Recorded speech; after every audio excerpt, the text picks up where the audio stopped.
Hello à tous, j'espère que vous allez bien et bienvenue dans cette nouvelle vidéo.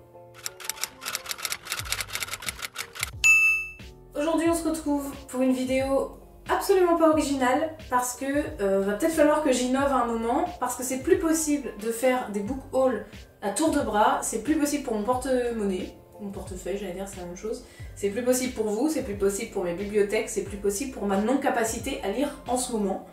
Pour autant j'ai quelques livres à vous montrer.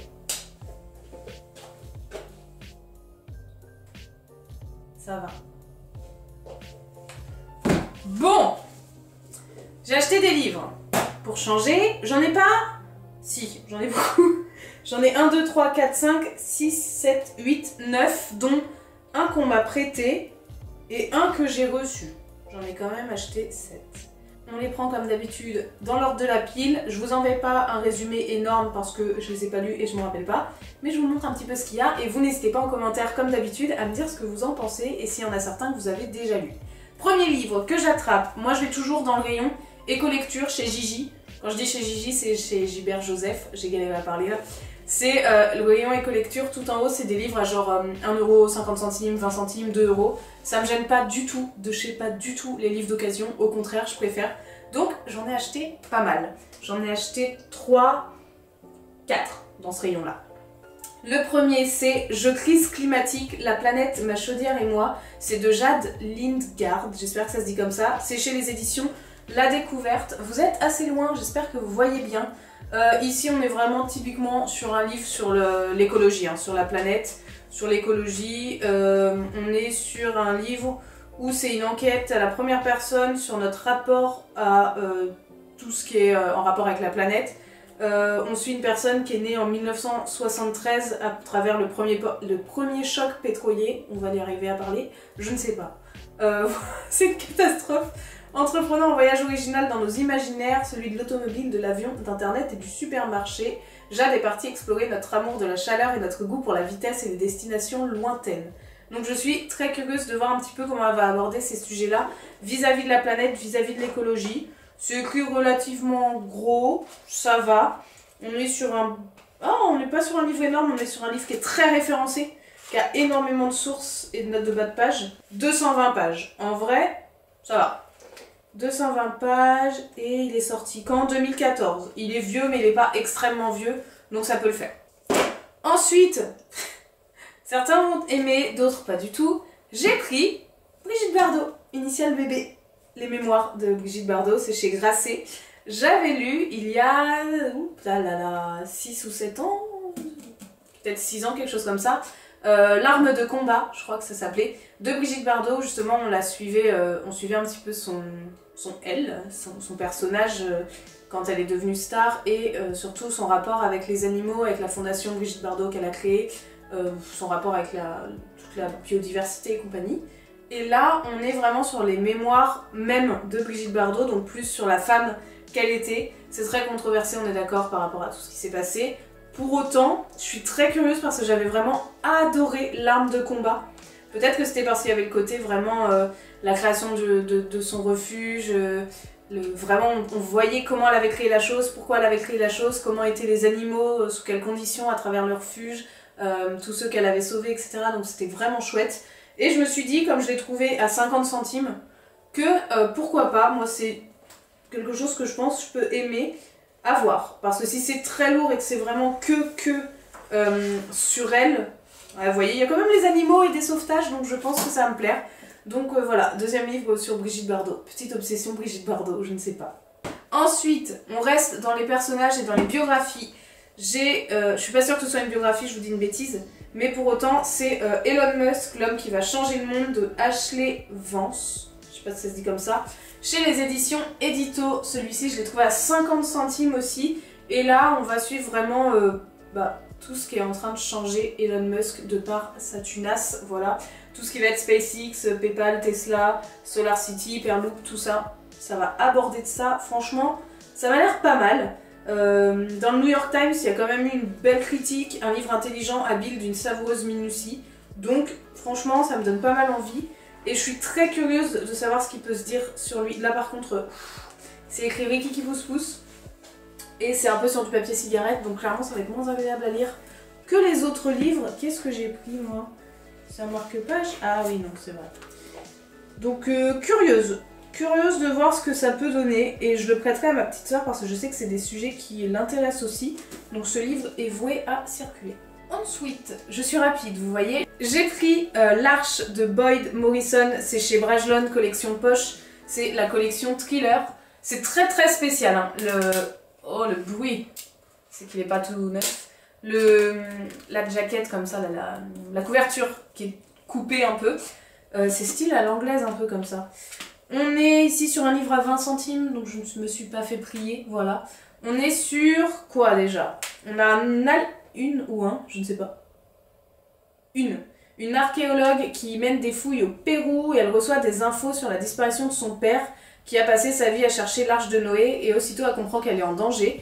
On suit aussi un homme, le seul homme du coup qui va pouvoir l'aider dans cette recherche-là, qui est Tyler Locke. Lui c'est un ingénieur de l'armée, j'aime beaucoup.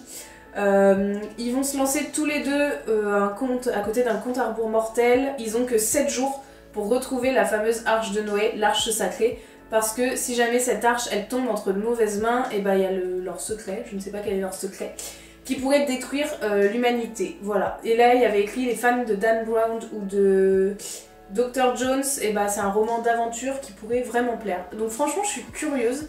C'est du thriller.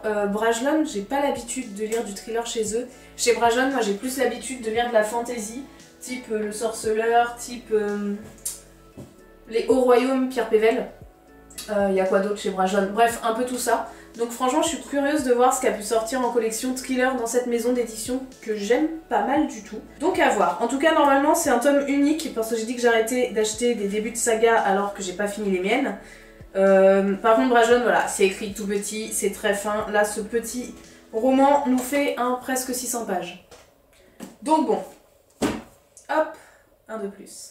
Ensuite j'ai reçu de la part de la maison d'édition Seuil Édition une parution qui va sortir, il me semble en janvier 2025 ou en décembre 24. En janvier 25. Il s'agit d'un thriller japonais qui a été un phénomène là-bas, qui a eu plus de 2 millions de lecteurs. C'est Strange Pictures de Uketsu. Hop là. Regardez-moi déjà la beauté de ce livre. Chez les éditions Seuil. À un prix pas du tout excessif. Enfin, ça va je trouve. À 20 € quoi, à 19,90 €. Et ici, hop, tenez, je vous montre un petit peu. Tac, tac, tac. On est sur l'écrivain qui est le plus vendu au Japon en ce moment. C'est un des leaders en fait d'une nouvelle vague au Japon. C'est une vague qui est très thriller, concentrée horreur. Je trouve que ça se voit un petit peu par rapport à la couverture peut-être. Cet homme a une particularité, cet écrivain, c'est qu'on connaît jamais son vrai visage ni son vrai nom. Peu importe les photos ou quoi que ce soit, il apparaît toujours avec un masque blanc, je sais pas si vous le voyez là. Et c'est très très étonnant. Franchement ça questionne, mais je trouve que se créer un personnage comme ça en tant qu'écrivain, c'est une bonne idée. Enfin c'est pas mal, ça peut attirer l'œil. Je pense que c'est marketing ou alors il veut pas, j'en sais rien. Mais en tout cas c'est pas bête. Ici, attention, résumé très très court. Plus on regarde, plus ça devient étrange. On va suivre plusieurs choses un petit peu space, un blog un peu inquiétant, un enfant qui va disparaître, on va aussi suivre un cadavre qui a été massacré, on va suivre une jeune fille qui est dans un centre de redressement et en fait, quelle vérité choquante se dissimule dans ces étranges images. Et je suis très curieuse de savoir où il veut en venir, comment ça va être construit. Franchement, ça me questionne beaucoup et il me semble quand je l'ai feuilleté, voilà, que j'ai vu des petits bouts d'images, des petits bouts... Limite, ça me fait penser à une enquête. Olé. Ça me fait un peu penser à... Ouais, si, peut-être une petite enquête qu'on va suivre à travers les personnages, mais qu'on va aussi pouvoir essayer de résoudre nous-mêmes. On a les dessins en début de chapitre. Et je suis vraiment curieuse de savoir ce que ça peut donner. Quand je vois les petits dessins, franchement, ça me fait penser à ce que j'étudie en psychologie, donc ça me fait tout drôle. Je serais très curieuse de lire ce livre. Je vais l'attaquer dès que possible. On va arrêter de bégayer. Et je vous en ferai un retour rapidement. Et j'ai fait tomber le petit bandeau. Si vous avez regardé ma dernière vidéo, vous savez que j'ai fait le marché de Noël et que j'ai emmené ma filleule se balader dans les librairies et lui prendre les livres qu'elle voulait. Et je suis tombée sur une BD que j'adorais quand j'avais son âge. Je lui ai acheté et je me la suis rachetée parce que je les ai plus, elles étaient chez mes parents et je crois qu'ils les ont vendues en brocante. Mais j'ai envie de me les refaire, évidemment je me suis repris Lou. Lou, c'est ma préadolescence, mon adolescence. Et comme ma filleule là arrive à cet âge-là, je trouvais que Lou tombait parfaitement. Surtout qu'elle commence à adorer les BD. Donc je lui ai pris Lou, mais je me suis pris Lou aussi pour qu'on puisse les lire toutes les deux et qu'on puisse avancer et suivre Lou ensemble. Je me dis que ça peut être sympa. Lou, c'est de Julien Nil, c'est chez Glénat, hop là, pardon, que c'est édité. C'est pas récent du tout, c'est Journal infime pour le tout premier tome. J'ai presque fini de le relire. J'aime trop. Lou, franchement, c'est... On suit juste une jeune fille qui vient d'emménager avec sa mère, qui connaît pas son papa, mais qui pour le moment n'en a rien à faire, qui a un voisin qui est trop mignon, sur lequel elle craque et elle veut absolument sortir avec, qui a une meilleure amie un peu déjantée, voire autant qu'elle, avec qui elle fait pas mal de choses. Et en fait, on suit son quotidien, on suit les histoires dans le quartier, on suit les histoires avec les voisins, on suit aussi sa maman dans le fait voilà, qu'elle élève une jeune fille toute seule, qu'elle essaye de trouver un travail, tout ça, et le soutien entre la fille et la mère. Enfin bref, Lou, c'est sublime. Lou, c'est génial. Lou, c'est très drôle. Lou, c'est bien dessiné. Et franchement, Lou, c'est des références. Quand on est ado et enfant, on se dit « Ah, c'est vrai, je disais ça, c'est vrai, je pensais comme ça. » En tout cas, moi, à mon âge, à mon grand âge de 24 ans, c'était comme ça quand j'étais enfant. Mais voilà, j'ai acheté à ma filleule parce que je me dis franchement, je veux qu'elle lise Lou. Et puis si ça lui plaît pas, c'est pas grave, on prendra autre chose. Mais si ça lui plaît, ça peut être sympa. Et comme je ne m'arrête pas là, je me suis pris le tome 2 de Lou. Le tome 2, c'est Morte Bouse. Et le tome 3, qui est Le cimetière des autobus. Et arrêtez-moi, parce que j'aime trop Lou et je les achète tous. Et heureusement qu'il y a des occasions en ce moment chez Gibert de Lou, parce que heureusement que c'est vieux, sinon c'est assez cher les BD. Ici on est, celle-ci je l'ai payée 4 €, celle-ci 7,50 et celle-ci 6,30. Donc voilà, et je suis pressée en fait de tous me refaire les Lou de base comme ça, parce que je sais que récemment il a sorti des Lou qui maintenant ont mon âge. Et en fait j'ai très envie de le lire parce que vraiment Lou, j'avais son âge quand c'est sorti. Et Lou, elle a mon âge maintenant, donc dans les nouvelles BD, donc ça m'interroge vraiment de voir l'évolution de Lou à travers tout ça en fait. Donc voilà, j'ai craqué sur Lou, je vais me les reprendre. Le jour où j'ai des enfants, j'en ai rien à faire, ils vont tous lire Lou. Voilà, c'est comme ça, c'est chose dit. Et donc ma filleule adorait les BD, enfin se met à adorer les BD, donc j'ai pris les Lou. Et elle m'a prêté le tome 2 de sa BD préférée.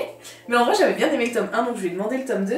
C'est Sorceline, donc le tome 2 c'est la fille qui aimait les animonstres. C'est de Sylvia Douillet et Paola Antista, et ici c'est chez Vent d'Ouest, la maison d'édition. Et c'est trop mimes, trop beau. Par contre c'est rapide, hein, punaise on s'ennuie pas. On suit des enfants qui vont dans une genre d'école pour soigner, aider des animaux un peu fantastiques. Sauf que tout le long du premier tome, en fait, il y a des accidents qui arrivent et il y a des personnes qui se changent en statue de pierre. Il me semble que c'est en statue de pierre. Je crois. Et on n'arrive pas à savoir pourquoi, on n'arrive pas à savoir comment, et on n'arrive pas à savoir qui, quoi ou quoi que ce soit, et le dénominateur commun de ça. À la fin du tome 1, on devine pourquoi. Donc je suis très curieuse, franchement, de lire ce tome 2 et de voir un petit peu comment ça peut se passer. C'est sublime. Sorceline, pour des... Elle a quel âge? Elle a 10 ans. Pour des jeunes, c'est une très belle BD. Elle est harmonieuse, elle est facile à lire, elle est rigolote. C'est pas des mots trop simples non plus. Par contre, waouh! Regardez-moi la beauté des images de Sorceline, j'adore. C'est tellement beau. Il y a plein de petits détails avec plein d'animaux fantastiques. C'est vraiment très très très joli. Oh, c'est très beau, c'est très beau. J'adore. Voilà, donc celui-là, je ne l'ai pas acheté. Ma filleule me l'a prêté. Je vais le lire, je vais lui rendre et je prendrai le tome 3. Voilà.